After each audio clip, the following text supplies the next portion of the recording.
Cinema ఇండస్ట్రీలో ఎంతో మంచి గుర్తింపు ఉన్న ఫ్యామిలీలో మంచు కుటుంబం కూడా ఒకటి. సినిమా ఇండస్ట్రీలో నటుడిగా కొనసాగుతూ మోహన్ బాబు ఎంతో మంచి గుర్తింపు పొందారు. క్యారెక్టర్ ఆర్టిస్ట్గా మొదలైన ఆయన ప్రయాణం కమెడియన్గా, హీరోగా, నిర్మాతగా కూడా కొనసాగుతూ ఇండస్ట్రీలో ఎంతో మంచి పేరు ప్రఖ్యాతులు సొంతం చేసుకున్నారు. ఇక మోహన్ బాబు వారసులుగా ఆయన కుమారులు, తన కుమార్తె ముగ్గురు కూడా ఇండస్ట్రీలోకి అడుగుపెట్టి ఇండస్ట్రీలో సక్సెస్ కోసం ఎంతో కష్టపడుతున్నారు. అయితే అనుకున్న స్థాయిలో మాత్రం సక్సెస్ కాలేరు. ఇక త్వరలోనే మంచు విష్ణు కన్నప్ప అనే సినిమా ద్వారా ప్రేక్షకుల ముందుకు రాబోతుంది. అయితే తన సినిమా కోసం దాదాపు చాలా సంవత్సరాల నుండి కష్టపడుతున్నట్టుగా విష్ణు తెలిపారు.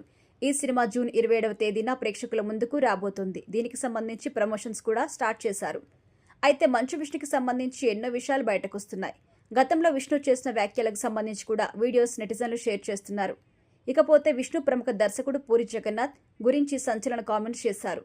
ఇండస్ట్రీలో డేర్ అండ్ డాషింగ్ డైరెక్టర్గా పూరి జగన్నాథ్కి ఎంతో మంచి గుర్తింపు ఉంది. ఆయన దర్శకత్వంలో దాదాపు తెలుగు హీరోస్ అందరూ కూడా నటించారు.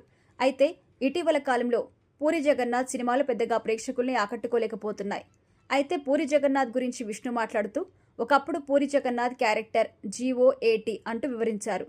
ప్రస్తుతం పూరి జగన్నాథ్ పూర్తిగా మారిపోయారని, అయినా ఇప్పుడు అతని గురించి ఎంత తక్కువ మాట్లాడుకుంటే అంత మంచిదని కూడా కామెంట్ చేశారు. ప్రస్తుతం ఈ వ్యాఖ్యలపై పూరి ఫ్యాన్స్ అయితే మండిపడుతున్నారు. నువ్వేమైనా తోపు అనుకుంటున్నావా? విష్ణు పూరి జగన్నాథ్ గురించి అలా మాట్లాడడానికంటూ కామెంట్స్ చేస్తున్నారు. మీరు ఒకానొక సమయంలో కూడా ఏం పీకలేదు కదా, మరి అలాంటప్పుడు ఇలాంటి స్టేట్మెంట్స్ అన్ని ఎందుకు ఇస్తున్నారు? మీ గురించి మా అభిప్రాయం ఇదే అంటూ పూరి జగన్నాథ్ ఫ్యాన్స్ అయితే మంచు విష్ణుని ఏకిపారేస్తున్నారు. ఇక విష్ణు కన్నప్ప సినిమా రిలీజ్ టైంలో కూడా ఇలాంటి వ్యాఖ్యలు చేయడంతో ఇవి కాస్త సంచలనంగా మారాయి. చాలా రోజుల తర్వాత కన్నప్ప లాంటి భారీ బడ్జెట్ సినిమాతో ప్రేక్షకుల ముందుకు రాబోతున్న విష్ణుకి ఈ సినిమా ఎలాంటి సక్సెస్ అందిస్తుంది అనేది చూడాలి.